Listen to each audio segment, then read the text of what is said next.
কেমন আছো বন্ধুরা? আজকে ভাতের চাল দিয়ে খিচুড়ি তৈরি করলাম। কড়াইতে প্রথমে তেল দিয়ে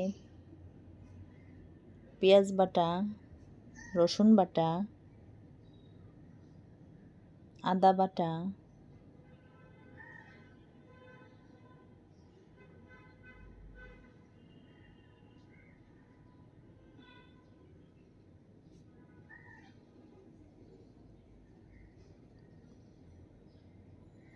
ভালো করে নেড়ে ভেজে নিতে হবে।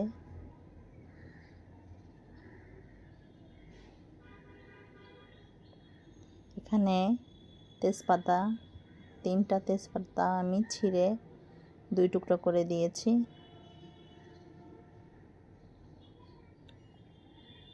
এখানে দারচিনি, লবঙ্গ, গোলমরিচ এগুলো দিয়ে দিয়েছি। মশলাটা আমার একটু কষানো হয়েছে, তেলে কষানো।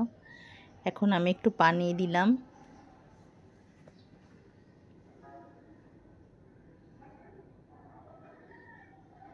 এখানে আমি মাংসের 1 চামচ মশলা দিলাম।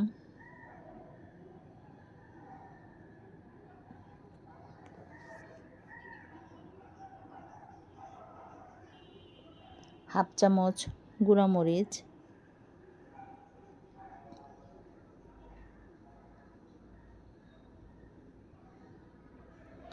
1 চামচ জিরার গুঁড়া,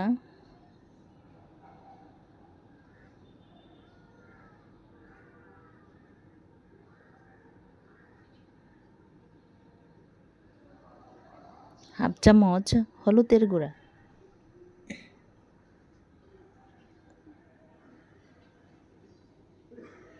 সুন্দর করে নেড়েচেড়ে নিতে হবে।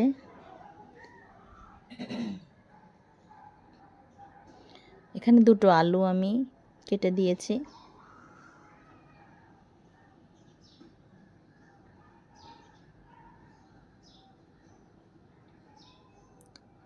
স্বাদ মতো লবণ,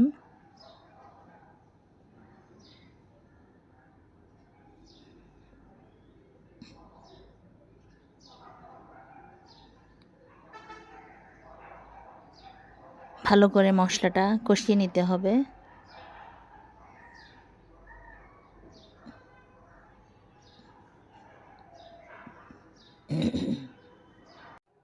এখানে আমি চালটা আগেই ধুয়ে ঝরা দিয়ে রেখেছিলাম। দেখুন ভাতের চাল এবং মসুরের ডাল।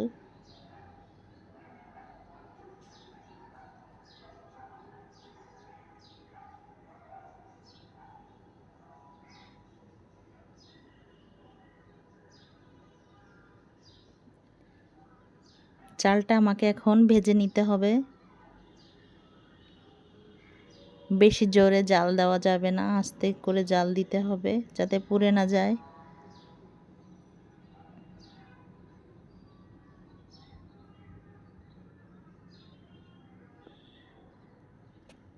আমি 10 মিনিট চালটা ভেজে নিয়েছি।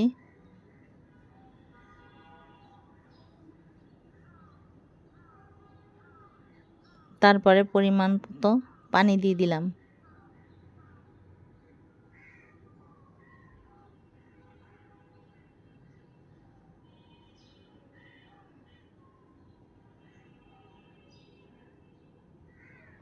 দেখুন খিচুড়ির কালারটা কেমন আসছে।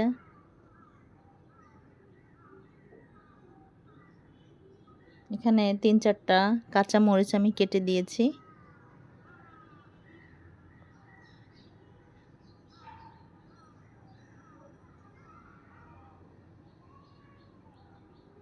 পানিটা শুকানোর জন্য আমি তাওয়া দিয়ে দিলাম এবং অল্প আঁচে চুলাটা রাখলাম।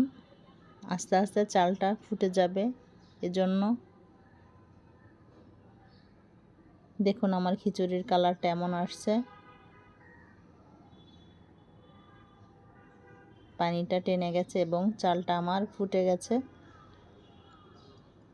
আমার ভিডিও আপনাদের ভালো লাগলে আমাকে একটা লাইক এবং আমাকে কমেন্ট করবেন, আমাকে বলবেন, আমাকে জানাবেন যে কেমন হলো। বাসায় ট্রাই করবেন। অল্প খরচে বাসায় থাকা চাল দিয়ে সুন্দর খিচুড়ি হয়ে যাবে, বাচ্চাদের খুব পছন্দ হবে। দেখুন আমার ভাতের চালের খিচুড়ি কেমন হলো আমাকে কমেন্ট